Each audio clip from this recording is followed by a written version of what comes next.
Bueno, muy buenos días. Soy Carolina González, profesional de comunicaciones de eventos de la CCI Antioquia. Para Argos y la CCI es muy grato que nos acompañen el día de hoy, por lo cual les queremos dar una gran bienvenida a este espacio de Viernes de Infraestructura. Antes de dar inicio, les recuerdo formular todas las preguntas a través del módulo de preguntas y respuestas. Y una vez finalizada la charla, pues las vamos a poder leer. Hoy tenemos un tema que ha estado tomando mucha fuerza en nuestro sector y país. Hablaremos de la generación de energía renovable, retos y logros alcanzados en La Guajira. Y para dar inicio, le doy la bienvenida al ingeniero Francisco Hernández, líder de proyectos eólicos en CELSIA. Ingeniero, bienvenido.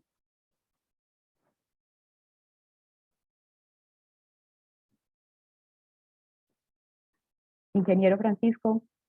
Sí, hola. Bienvenido.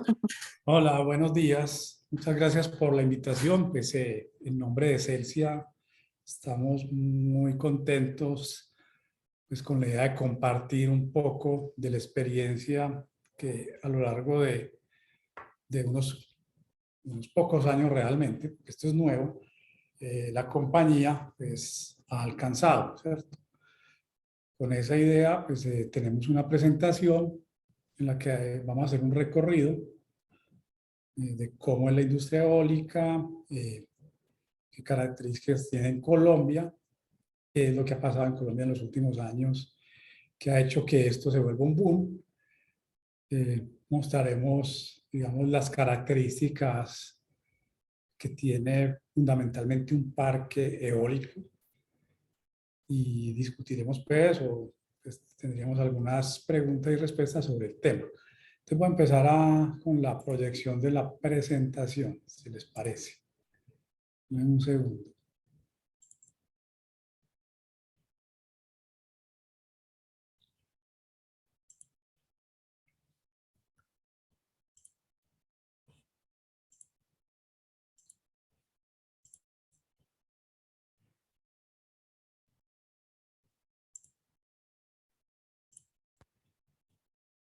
¿Me avisan si ven la presentación?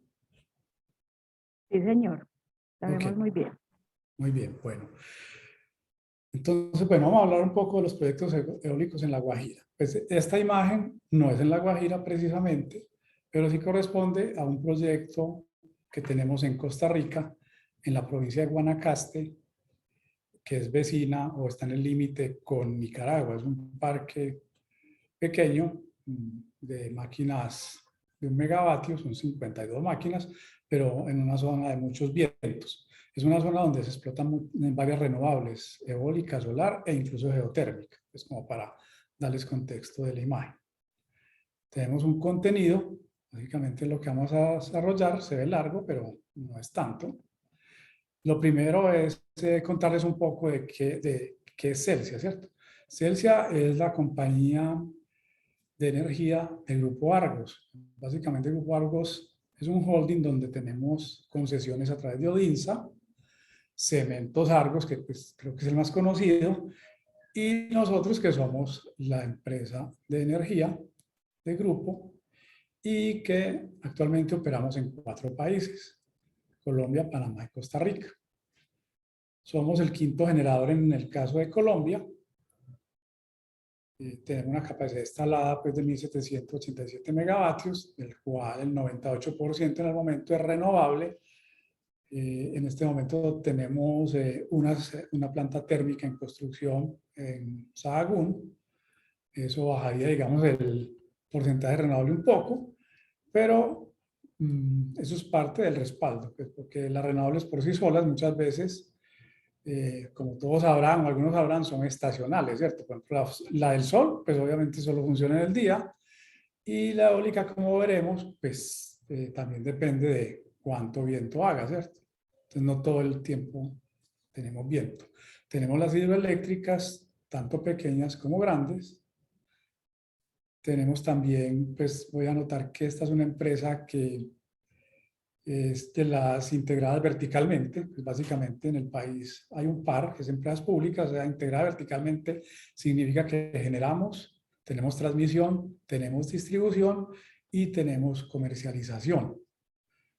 Entonces tenemos comercialización básicamente en el Valle, en el Cauca y en el Tolima, con un orden de 1.3 millones de usuarios entre, digamos, residenciales, comerciales, industriales.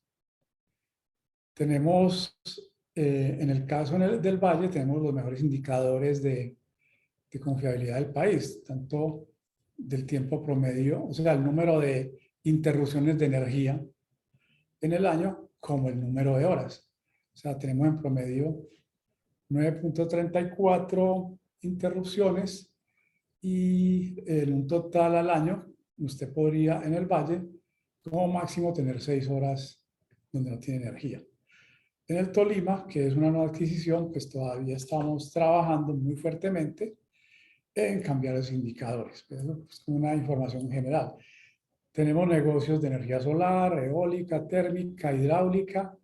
Tenemos otros negocios que son movilidad eléctrica a través de una empresa que se llama Moverán. Tenemos negocios de paneles solares o granjas solares dedicadas. Entonces hay empresas para las cuales hemos construido plantas solares a las que entregan solo energía para esa empresa. Arroz Diana, algunos centros comerciales. Tenemos también otro tema de distrito térmico, básicamente para entregar agua refrigerada. Tenemos en Montería, tenemos en Cartagena, tenemos en un proyecto en Cartagena en 2 centros comerciales y en un proyecto de vivienda. También ofrecemos techos para los usuarios, digamos, residenciales, techos solares. Tenemos pues una cantidad de negocios, todos asociados a las renovables. Y bueno, y tenemos unas subestaciones y una red de transmisión.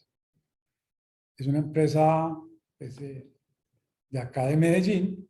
Anteriormente se llamó Colinversiones durante casi 90 años y luego se transformó a Celsius.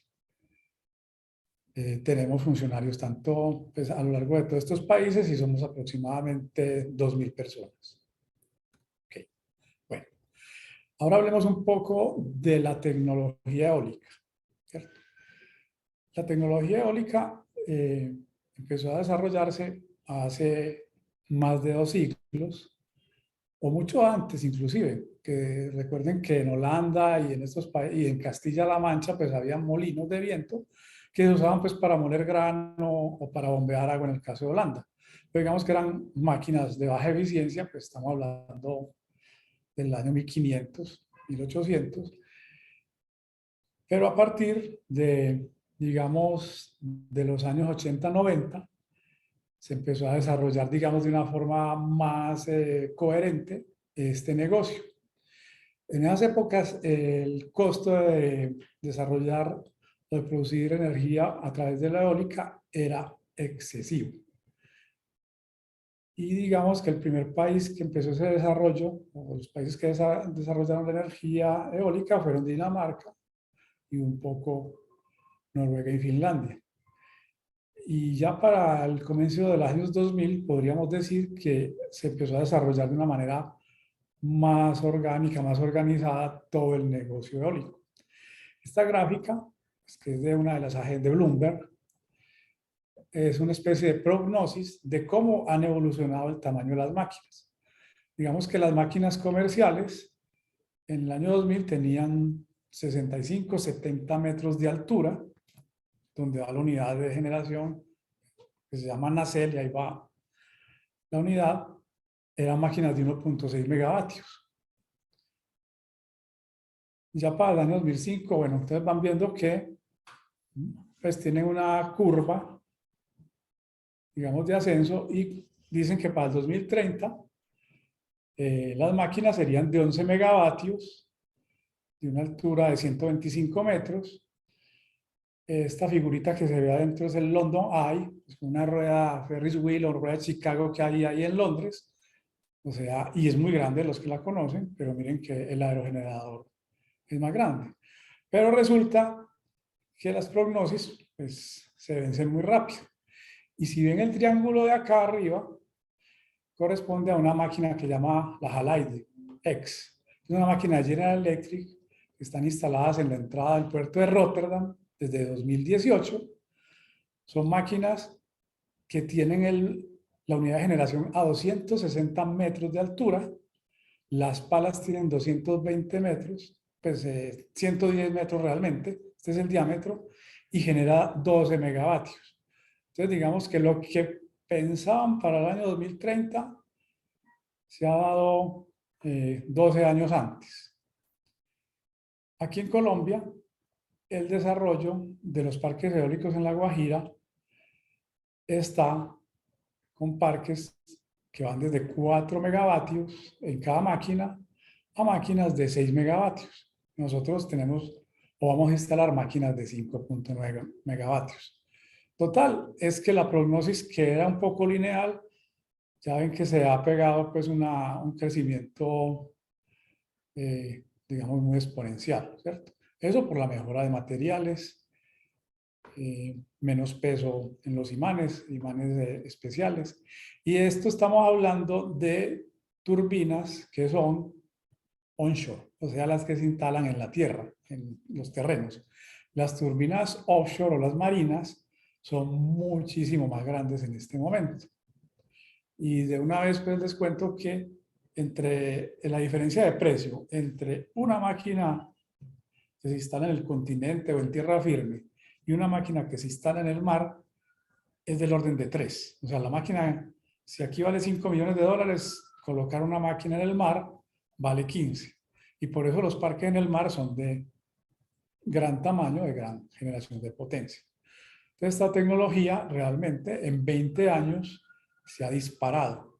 Actualmente, de las marcas más importantes, que son Vestas, que es de Dinamarca, Nordex, que es alemana, General Electric, que es americana, Siemens Gamesa, pues, que es española-alemana.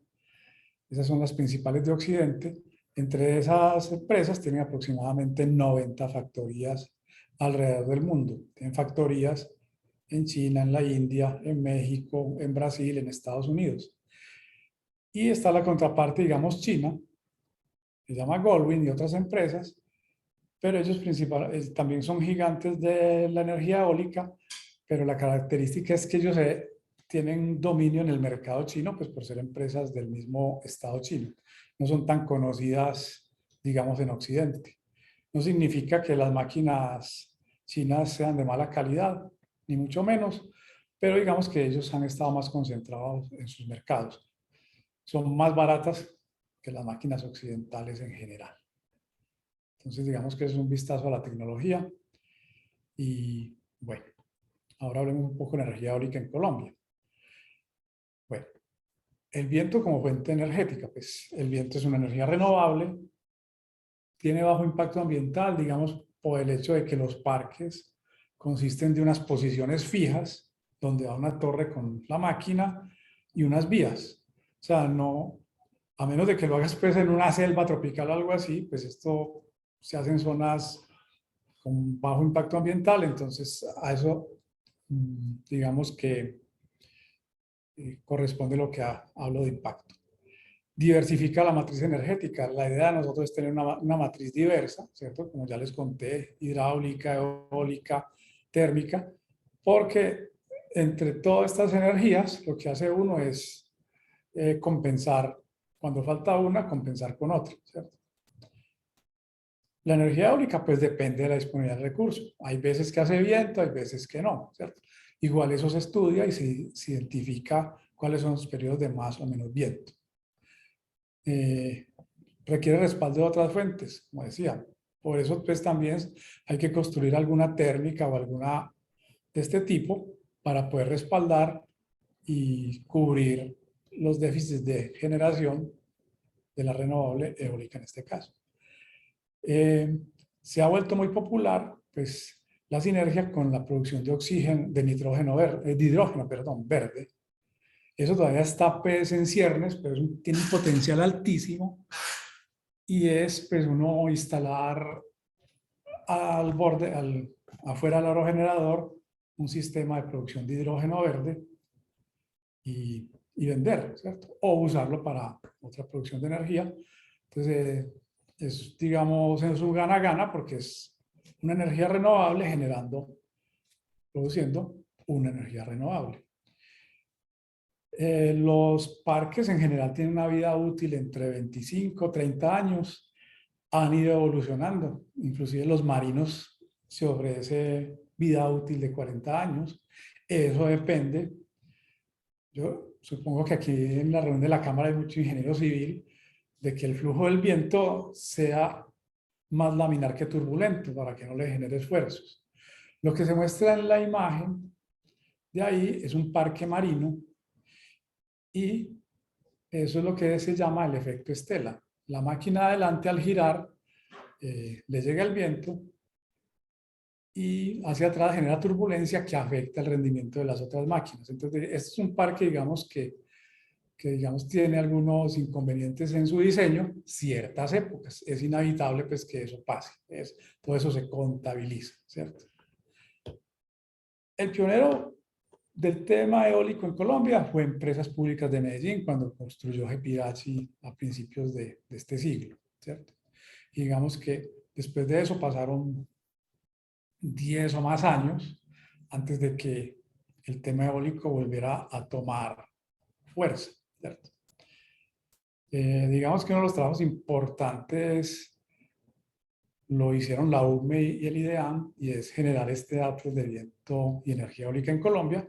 Es un mapa, pues, es un atlas con una serie de mapas caracterizando el tema del viento, y el viento tiene muchas componentes, ¿cierto? Tiene velocidad, tiene dirección horizontal, o sea, tiene dirección horizontal, vertical en los tres ejes, tiene densidad, el viento, digamos, a nivel del mar, pues arrastra, o sea, la densidad del aire a nivel del mar es más alta que la que tenemos, digamos, en Medellín o en Bogotá, es menor. Entonces, esa densidad, pues, es la carga sobre la máquina. Entonces, todo eso lo empezaron a caracterizar, ¿sí? Todo eso, pues, hay referencias. Esta gráfica muestra, por ejemplo, en Río Hacha, el viento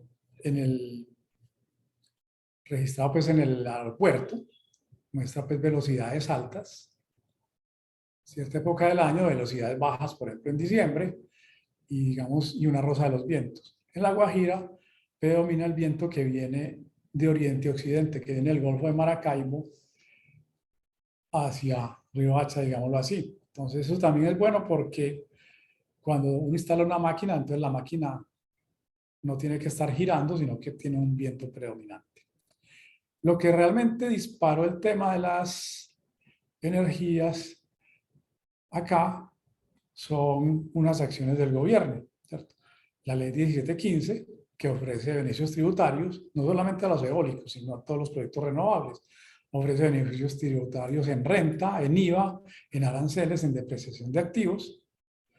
Y eso hizo, digamos, que los cierres financieros de los proyectos de generación renovable se dieran. Antes no daban, antes eran demasiado, o sea, no había ni ganancia, era pérdida, pero con esto, digamos, se obtiene un punto de confort suficiente para tener este tipo de emprendimientos.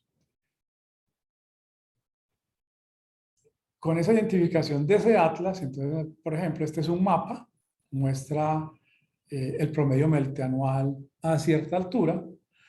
Entonces, lo que está en verde, digámoslo así, es donde el viento es del orden de 6, 7 metros por segundo. Entonces uno identifica ciertas zonas, ¿cierto? La Guajira, esta zona del Atlántico, o sea, entre Barranquilla, Puerto Colombia y Cartagena, en el Golfo de Urabá, en esta zona del Cesar, hay una parte en el Casanare y en Boyacá,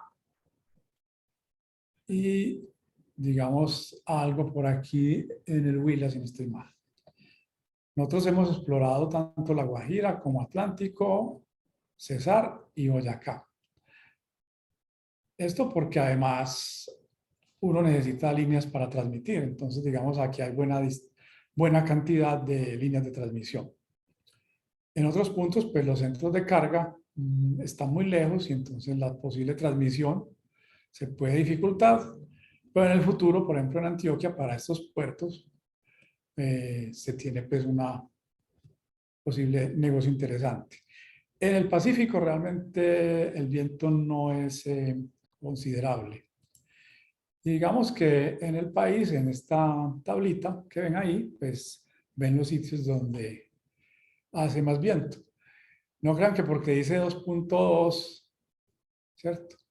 Es un viento suave, pero es un viento continuo. Lo que pasa es que pues, en las pistas del Dorado no va a poner un eólico, pero es un indicador pues, de donde tenemos mediciones. Un refuerzo al tema de las políticas en el país y que nos permite trabajar con más confort son los documentos, por ejemplo, este documento COMPES, que es de este año, que es la política de transición energética, donde el gobierno pues, se compromete a rebajar las emisiones rebajar a la mitad prácticamente las emisiones de efecto invernadero para el año 2030, alcanzar la neutralidad de carbono, multiplicar por 100 veces la capacidad instalada de fuentes no convencionales respecto al 2018. Eso ya se logró porque eso era para el 2022. Digamos que con la oferta que tenemos de proyectos en La Guajira, recuerden que lo que teníamos de renovable en el 2018 eran los megavatios de Gepirachi, ahora tenemos más de 3.000, entonces se ha multiplicado bastante solo en eólica. En solar también ha habido mucho. Y bueno, entonces esposan una cantidad de acciones de política pública, unas veremos si funcionan, otras no, esto está muy nuevo, pero es algo que nos ayuda mucho. Bueno, ¿cuál es el potencial eólico? Ese que habíamos contado allá era el potencial eólico en tierra. En el mar, el potencial eólico está otra vez en el norte del país, lo que está en la zona en rojo, ¿cierto? En la plataforma continental. Eso tiene limitaciones, ¿cierto? Limitaciones por eso mismo, de la profundidad que tenga el mar. Hay diferentes tecnologías. Si, digamos, el lecho del océano está a 20 metros, entonces lo que hacen es clavar una monopila, se llama así, es un superpilote, lo meten 60 metros bajo el lecho del mar y dejan el cabezote y ahí ponen la turbina. O otros los ponen, ya cuando estamos en alta mar, es con cadenas y unos sistemas flotantes bastante especializados. Estos dos mapas, el de arriba muestra pues el tema del viento y el de abajo pues son muy pequeños pues, pero lo que muestra es la profundidad del lecho marino. ¿Cierto? A esta escala pues no puede uno decir mucho, pero en general el lecho marino en La Guajira, por ejemplo, pues al principio en el primer par de kilómetros o 10 kilómetros si no estoy mal, pues es un lecho de 10, 20 metros de profundidad, apto para colocar, ¿cierto? Un emprendimiento eólico. Para eso, pues se lanzó un documento, lo lanzaron también este año, el Ministerio de Minas contrató unos consultores y dicen pues, que el potencial a instalar es bastante grande, ¿cierto? O sea, tenemos unos escenarios de al 2030 instalar 200 megavatios o un escenario optimista de 1.000, al 2040 500 o 3.000, al 2050 1.500 o 9.000. O lo intermedio, ¿cierto? Pero eso ya veremos qué pasa. En este momento, realmente todas las empresas o algunas empresas estamos explorando y midiendo el potencial, ¿cierto? Porque estos mapas, pues es un mapa totalmente genérico, tiene escala gigantesca, ¿cierto? Y aunque esos parques son grandes, esta escala, pues, es solo indicativa. Ahora, ¿cómo estamos? Dediquémonos a los proyectos onshore o en el terreno. Entonces, ¿cómo estamos acá? En La Guajira tenemos del orden de 56 proyectos inscritos en la UME, en diferentes fases. La UME tiene 3 fases. Prefactibilidad, pues que es prácticamente un esbozo, yo lo quiero hacer y tengo el terreno y más o menos he medido y entonces, y puedo generar tanto. Factibilidad, entonces ya tienen esquema financiero, ya tienen un diseño más serio, hay 16. Y en fase 3, en ingeniería de detalle, con licencia ambiental, puntos de conexión aprobados, garantías, hay 14 que corresponden a Enel, a EDPR, a empresas públicas, a Isagen, a Celsia y a otras empresas, entre otros. Son bastantes, ¿cierto? Digamos que en este momento el primero que se construyó se llama Guajira 1, que queda ahí cerca de Pirachi, arriba por Puerto Bolívar, y su complemento que se llama WES. Entonces, ese está en construcción. Otro en construcción se llama Wimpeshi, que es de Enel, es en la zona de Uribia, y también hay otros en construcción. Nosotros estamos en la fase de previa, digamos, de consultas, luego les contaré, para 2 parques, también los describiré más adelante. Digamos que en La Guajira, como ustedes pueden ver en el mapa, hay una cantidad y un potencial muy alto de generación eólica. También hay generación, pues, también hay opción de solar, ¿cierto? Pero digamos que aquí domina el viento. Y el viento de La Guajira es de los vientos, pues digamos, de muy buenas características en el mundo. Perdón que se me dio. Como les digo, el viento viene de oriente a occidente, o sea, de mano derecha hacia la mano izquierda, prácticamente sin ningún ángulo, pasando a través de la península. Bueno, les cuento los proyectos de CELSI. Proyectos de CELSI. Tenemos uno que se llama Casia 2, queda en Maicao. Vamos a empezar a construirlo a finales de este año. Debe entrar en operación en diciembre del año entrante. Genera 80 megavatios. Va a tener 16 aerogeneradores de la marca Nordex de 5.9 megavatios, 155 metros de diámetro, o sea que cada pala es de 75 metros, o sea que cada pala es más de una cuadra. Y el buje, donde está la unidad de generación, está a 120 metros de altura. Tiene licencia ambiental y tiene una estimación de producción. Son 16 aerogeneradores. Lo que ven en este esquema simplemente es cómo están orientados y están ubicados en territorios de propiedad de las comunidades indígenas, o sea, de propiedad comunitaria. Para acceder a esos, a poder desarrollar esos parques, debemos hacer acuerdos de consulta previa, digamos, porque esto como tal, pues son tierras que no se arriendan, no se venden, ellos no, tiene un título comunitario. Y digamos que ese es el parque Acacia 2, que es el parque pequeño, 80 megavatios. Este es un esquema pues ya más denso del diseño, con las vías. Bueno, estos parques y estas vías llevan unas geometrías, digamos, especiales para poder entrar esos componentes, porque los componentes de los aerogeneradores son o extra pesados o extradimensionados. La pala es extradimensionada porque es una pala de 35 metros y la nacelle, o sea, donde va el generador, es extra pesado, que pesa 140 toneladas. Entonces hay que habilitar vías con cierta capacidad de soporte para llevar los equipos. Y en cada posición del aerogenerador, y ahora mostraré un esquema, hay una plataforma especial que se hace, es plana, para colocar las grúas y todas las utilaje para montar la planta. El otro proyecto se llama Camelias, está para junio del 24 y empezar también a finales de este año. Tiene una capacidad instalada más grande de 150 megavatios, son 45 aerogeneradores de los mismos que mencioné, Nordex Acciona 125. Este es más grande, pues ahí se ve. Queda en otras comunidades, el anterior queda en las comunidades de Maicao y este queda en las comunidades de Uribia. Este queda cerca a la vía del Cerrejón, pues el acceso es pasando la vía del Cerrejón. Aquí está también nuevamente el esquema de las vías.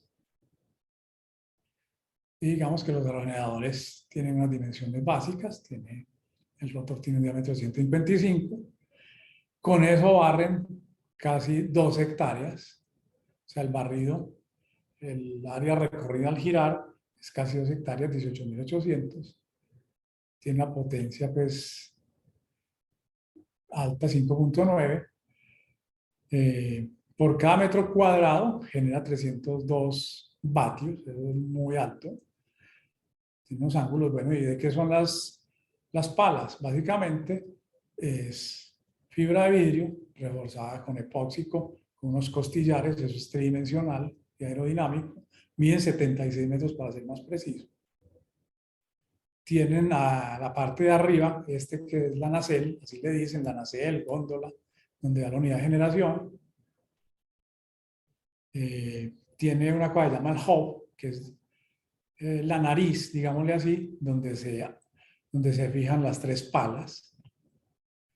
Y adentro de la nacelle pues está una caja de velocidades que está unida al generador, y por el hueco, digámoslo así, de la torre bajan los cables de fuerza que van a una subestación. Digamos, es una nacelle típica que tiene un transformador, o de aquí para allá mejor.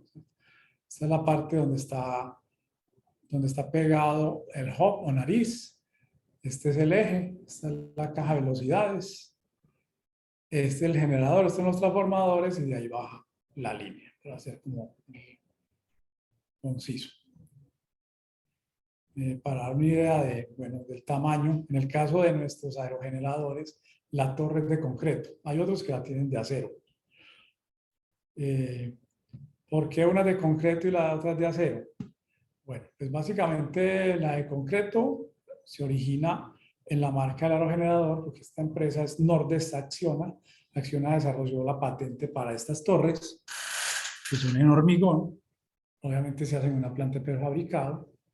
Digamos que los otros turbineros a veces también usan de estas torres, pero prefieren el acero, aunque ahora con el precio del acero se están yendo también a las torres de hormigón. Es como para dar una idea del tamaño de esto, pues obviamente la torre se arma por dovelas. La dovela pesa 50 y tantas toneladas, 53, tiene 20 metros de altura, se juntan 6 y se levantan con una grúa 1600, una aliada. Cuando la torre es de concreto, la cimentación es menor porque la torre ayuda a clavar, digámoslo así vulgarmente, el aerogenerador contra el piso. Cuando la torre es de metal, entonces la cimentación es mucho más grande. Estamos hablando de cimentaciones que pueden tener 800 metros cúbicos de acero y unas 70, 80 toneladas de hierro. Tiene pues, digamos, un diseño complejo, porque tienen que soportar pues una vida útil de 30 a 40 años y tienen que soportar estas estructuras. Dentro de la torre pues va ascensor, escalera, porque pues ya se imaginan subir 120 metros con una escalerita, debe ser fatigante. Entonces, por dentro van una serie de equipos. Esto es un par de fotos de donde van los parques. No porque vean que es un peladero, es un peladero. Eso es un ecosistema como tal. Nuestros estudios ambientales son completos. Muestran pues que hay una cantidad de pájaros, de mamíferos, y digamos que obviamente dentro de los planes ambientales está evitar pues las mayores afectaciones sobre fauna, sobre todo digamos en el tema de pájaros y murciélagos, alrededor de lo cual pues se han creado pues muchos mitos. Entonces trabajamos. Como les contaba, pues los proyectos están en áreas de propiedad indígena. Entonces, en nuestros parques, el parque como tal, en esos 2 parques hay 20 comunidades, ¿cierto? 3 en Camelias y 7 en Acacia.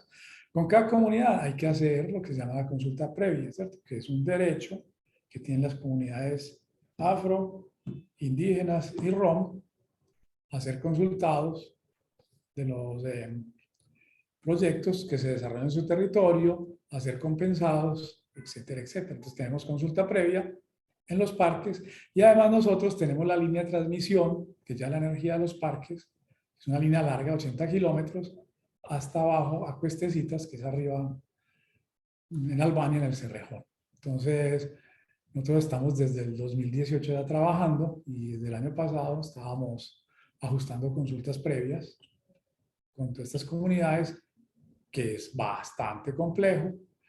Es realmente en La Guajira, ese es el reto. El reto no es poner las máquinas, digamos, poner las máquinas es un reto logístico, pero el reto de tener, digamos, el visto bueno de las comunidades, pues yo como técnico lo digo y lo reconozco, y lo que me toca es fundamental, si no, no vas a poder hacer nada.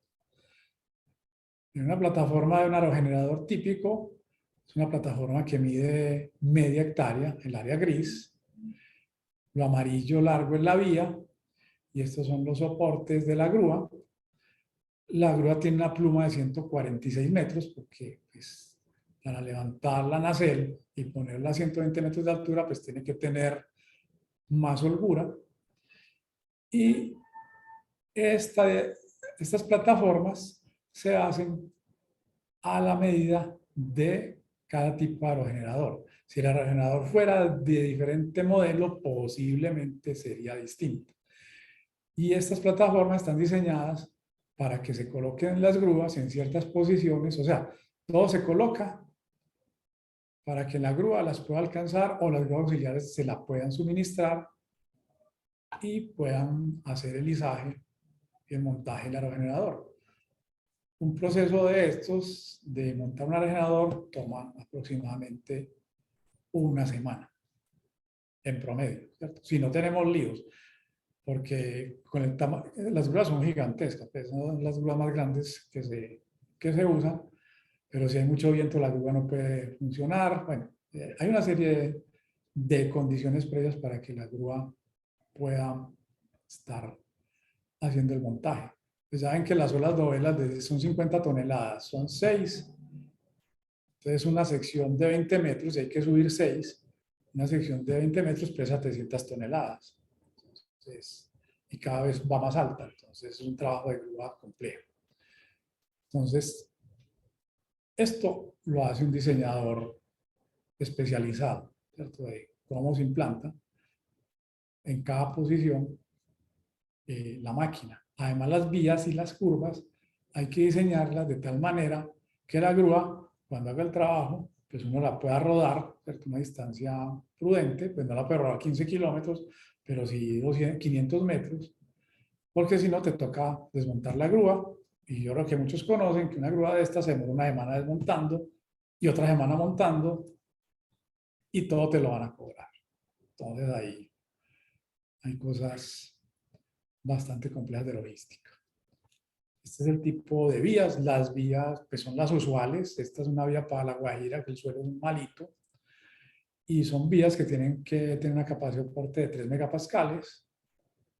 No me acuerdo a cuánto equivale en CBR, pero hay unas vías principales, que es la de arriba, que es por donde circula la grúa, y unas vías accesorias, que es la de abajo, por donde circulan las grúas, pero desmontadas y montadas sobre algún camión y todos los equipos que se van a entrar.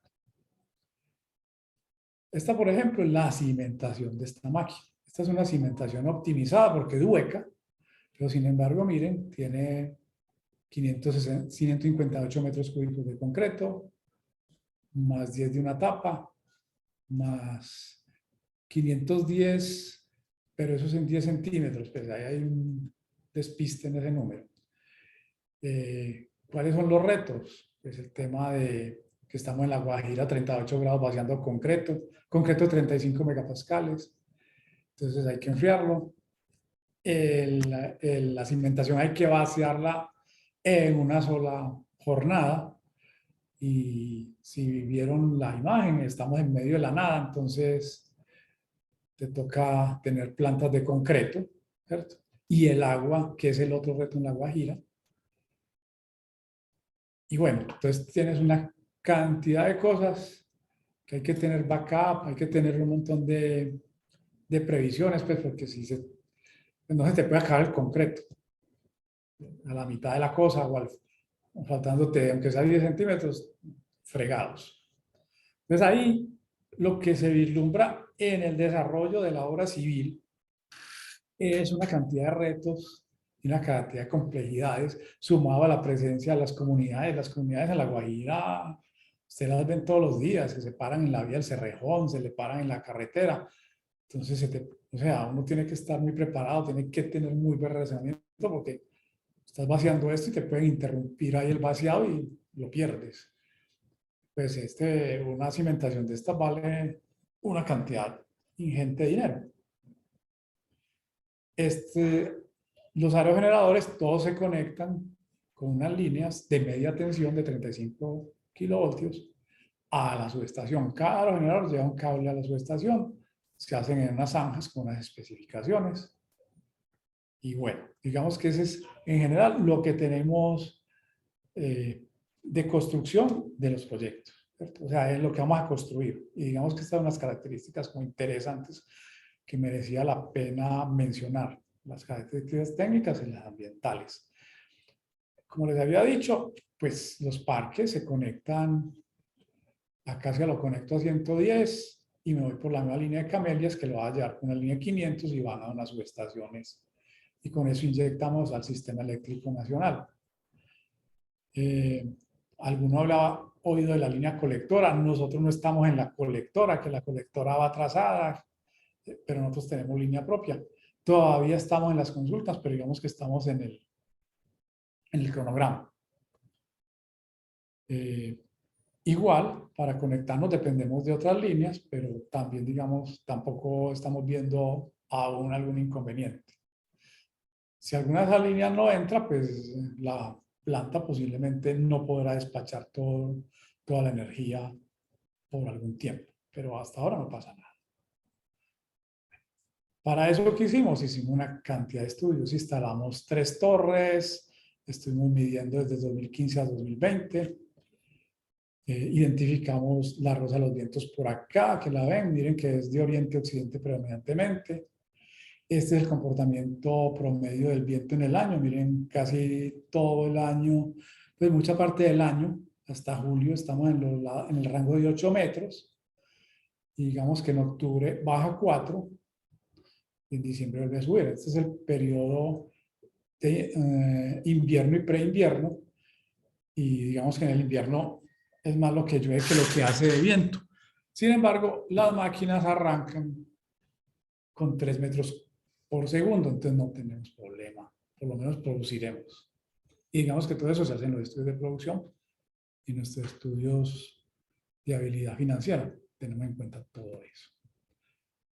Esto es, digamos, específicamente para cada uno, pero bueno, tenemos unos cronogramas, digamos que, bueno, este se me quedó en marzo, era el que tenía la mano, pero estamos por aquí en mayo.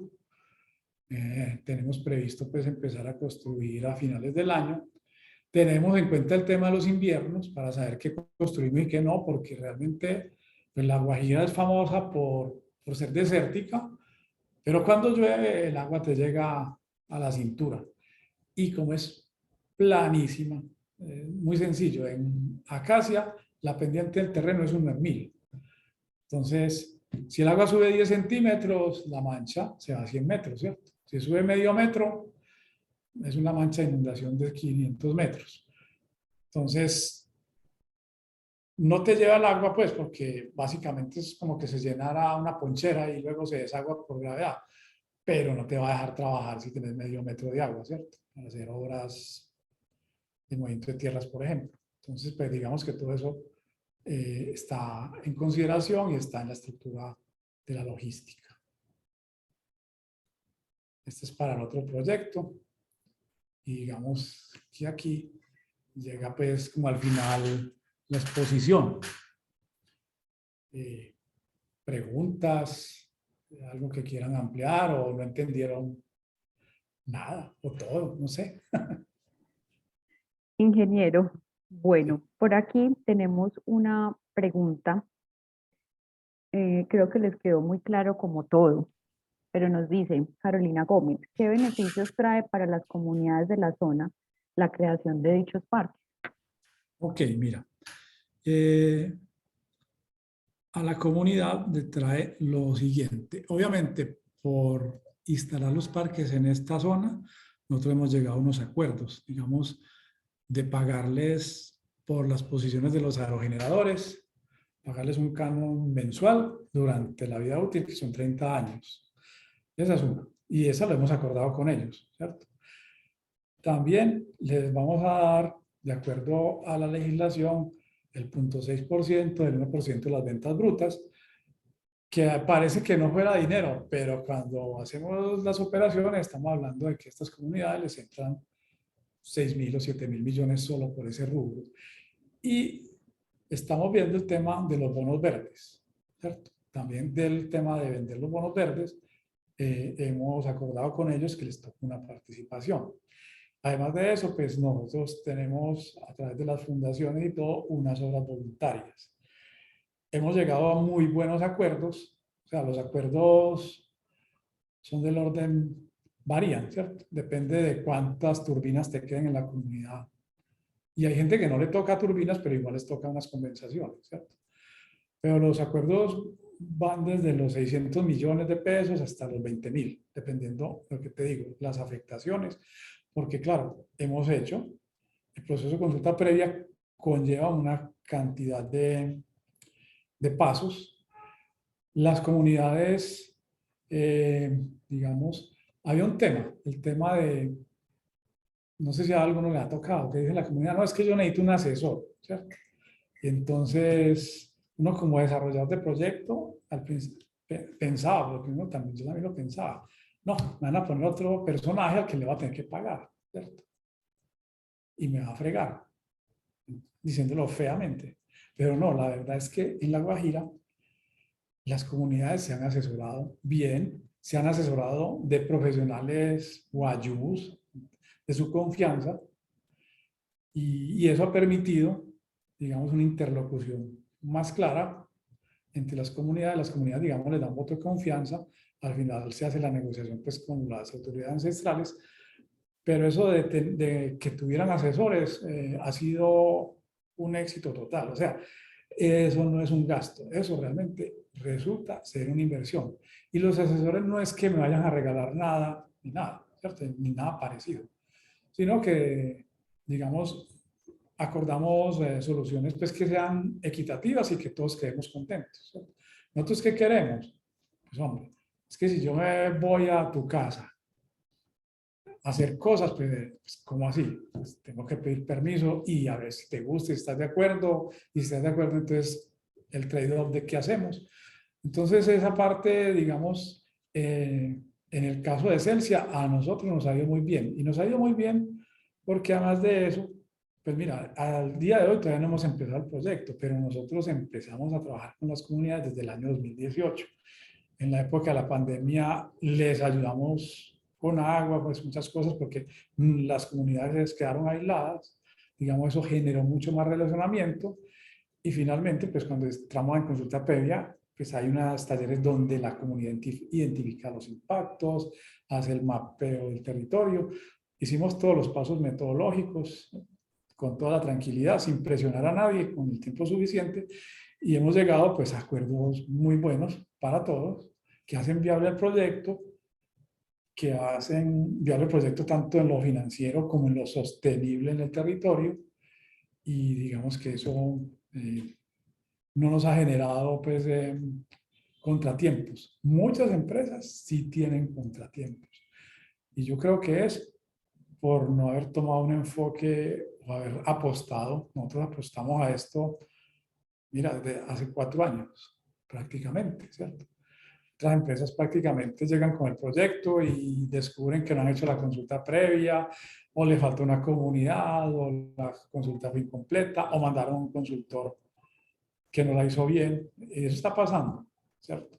Entonces, digamos que también eso viene el bagaje de la empresa, que nosotros tenemos comunidades afro en el Pacífico, entonces llevamos muchos años en este tipo de negociaciones, y tenemos personal con el toque para manejar adecuadamente y de forma equitativa todo. Esa es como la respuesta que te tendría. Pero las comunidades, por lo menos con nosotros, se han sentido tranquilas. No hemos tenido, hasta ahora no hemos tenido ningún impasse. que valga la pena. Obviamente hay desencuentros, pero realmente se han solucionado pues de forma expedita y sin tropiezos, sin que genere pues, más resquemores. Perfecto. Por aquí nos pregunta Camilo Mora, ¿con quién están haciendo los estudios de impacto ambiental y las consultas a la población? Mira, las consultas, a ver, Celsia tiene un enfoque de el tema del relacionamiento en cualquier parte, no se contrata con un tercero porque eso es un lío. El relacionamiento lo hacemos nosotros directamente, las consultas lo hacen nuestros equipos. Sí tenemos empresas que nos dan soporte y apoyo. En La Guajira, por ejemplo, hay una que se llama CEIQUI. Entonces, ellos nos apoyan logísticamente, ellos son de las comunidades, son muchachos que son profesionales de las comunidades, entonces nos ayudan con la traducción y digamos que nos facilitan mucho. Los estudios de impacto ambiental, hay una empresa, son varias empresas, una se llama Plima y la otra se llama Aval. Y ya los estamos, pues, digamos, terminando. Y también, pues, es lo mismo. Allá todo gira alrededor de lo social, el relacionamiento. O sea, si los profesionales, digamos, biólogos o arqueólogos quieren entrar a la comunidad, todo pasa por el relacionamiento a través de la parte social. O sea, la comunidad siempre quiere estar enterada de lo que pasa. No vamos llegando pues allá que voy a ir a inventariar, ¿no? Y de hecho la comunidad pues hace acompañamiento con gente que nos ayuda y pues y además desde el conocimiento de ellos se toman datos. Bueno, por aquí voy a tratar de unir dos preguntas que nos hace Giovanni López, que en el proceso de diseño detallado de las instalaciones, cómo se está ejecutando y qué tanto es la participación de las empresas de ingeniería colombiana en los proyectos, tanto en la construcción, en obras, en logística. Bueno, en este momento estamos licitando la construcción de lo que llama el BOP. O sea, el BOP pues básicamente son las vías, las cimentaciones y las conexiones de media tensión y la subestación. La subestación y el campamento. Eso se está licitando y hay participación de varios oferentes nacionales y otros extranjeros. La parte de los aerogeneradores, eso básicamente es Nordex, que es una empresa extranjera. Los aerogeneradores son unas cosas que son plug and play. Ellos van, lo arman, nos dejan la conexión y se pega a la media tensión. Ahí sí directamente, porque esas tecnologías sí son propietarias de ellos. Entonces, digamos que en eso hemos trabajado, digamos que esas son las dos grandes pues, vertientes del asunto. Lo mismo pues que trabajamos con empresas de geotecnia, empresas de líneas de transmisión. Esas no las domino pues porque digamos la línea no me corresponde, pero son empresas y proveedores que tenemos pues en nuestro registro de Celsia desde hace mucho tiempo. Tenemos también otras empresas ambientales y en general proveedores, también tenemos proveedores de la zona, pues hemos empezado a tener proveedores de la zona, porque también hay que anotar, digamos que eso, hay una resolución, creo que así le dicen, bueno, no, una ordenanza de la Asamblea de La Guajira, donde dice pues que hay que contratar el mayor porcentaje de personas de La Guajira y profesionales de La Guajira para los proyectos. Entonces, o lo hacemos nosotros cuando necesitamos directamente pues un servicio, o esa es una de las condiciones que se le coloca, digamos, al proveedor nacional, porque así lo están estableciendo las autoridades guajiras. Bueno, perfecto. Voy a entonces a realizar la última pregunta, pues en aras de terminar como a tiempo y si le parece, ingeniero, se le pueden enviar las demás preguntas a través de su correo electrónico para que las personas puedan tener la respuesta. Sí, claro. Bueno, perfecto. Entonces termino con la pregunta de Pedro Daniel. ¿Qué contingencias tiene Celsia con relación a las obras conexas, que quizá no son de su responsabilidad? En especial las nuevas líneas de transmisión y las dificultades en el licenciamiento ambiental para los proyectos conexos. Lo anterior para el hito de inicio de generación del parque. Bueno, Como había notado, pues digamos, las líneas de transmisión de los dos parques son nuestras y están en proceso, pero sin embargo, digamos, la salida de energía de esas subestaciones está sujeta a algunos refuerzos que se mostraban por ahí en la tabla, ¿cierto? ¿Dónde es que están? Por aquí, creo.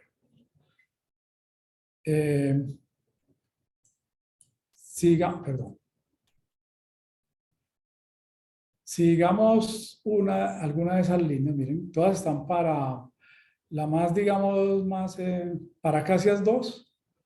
Tenemos un refuerzo que es Cope y Cuestecitas, que está para mayo de 2023. Nosotros debemos entrar el 30 de noviembre ¿cómo es? Sí, el 31 de octubre de 2023. O sea, ahí tenemos 6 meses. Si se llegara a complicar y ese refuerzo se demorara y se pasara la fecha nuestra, lo que pasa es que la generación no podríamos entregar los 80 megavatios, tendríamos que entregar menos. ¿Cuántos en este momento? No sabría decir. Lo mismo pasaría con Camelias, pero Camelias la tenemos para junio del 24. Entonces, también digamos que los refuerzos están 6 meses antes, pero como dice la persona que pregunta, esto se puede atrasar por X o Y razón, porque los indígenas se oponen. Y básicamente lo que nos puede pasar es que se nos quede atrapada una energía y no podamos generarla toda y solo podamos evacuar parcialmente.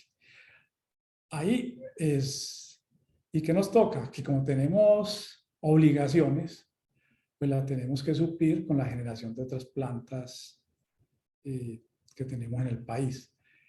De ahí no podemos hacer, digamos, mucho más.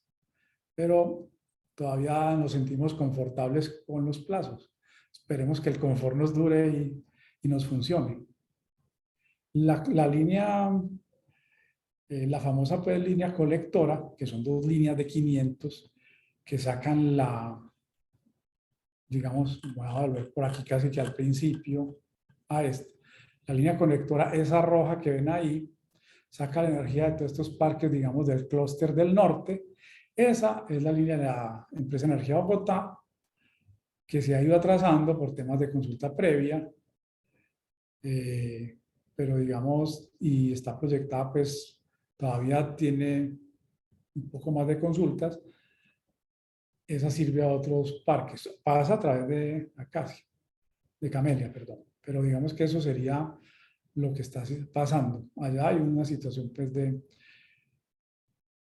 que hay que terminar la consulta previa. Por ejemplo, en la línea nuestra larga, pues la que va desde el Parque Camelia a la subestación Cuestecitas, yo la busco. Eso mide aproximadamente 72 kilómetros. Y ahí tú encuentras aproximadamente 80 comunidades. Con cada una de las 80 comunidades, nosotros, en este caso, hicimos consulta previa y llegamos a un acuerdo pues, para esa servidumbre. Es una consulta previa, digamos, más light que respecto a las del parque, porque aquí, digamos, la afectación no es tan alta, ¿cierto? Porque es pasar la línea. En el otro, pues hay una afectación más pesada, hay calles, hay plataformas que van a quedar 30 años. Pero eso es lo que estamos gestionando actualmente. Bueno, perfecto, ingeniero. Entonces, como quedamos, se le enviará las preguntas a través de su correo para que le demos pues, respuesta a las que nos quedaron. Muchas gracias por esta intervención, una presentación supremamente valiosa, enriquecedora, pues como para este tema que estamos viviendo, pues tanto en el sector como a nivel país y que está creciendo bastante. Entonces, muchas gracias por acompañarnos el día de hoy. No, no, a todos por escucharme y bueno, a sus órdenes. Muchas gracias. Buen día, chao. Igualmente. Bueno, les recuerdo que pueden ver de nuevo esta charla a través de nuestra página web www.ceseyantioquia.com la segunda semana de junio. Ahí les dejé a través del chat el link para que puedan entonces revivir esta charla de nuevo. Muchas gracias por asistir a este viernes de infraestructura, muy pendiente de todas nuestras redes sociales que nos encuentran como @CCI Antioquia y nos vemos en el próximo viernes de infraestructura que será a finales de agosto. Muchas gracias por su asistencia, por su participación y que tengan todos un feliz día.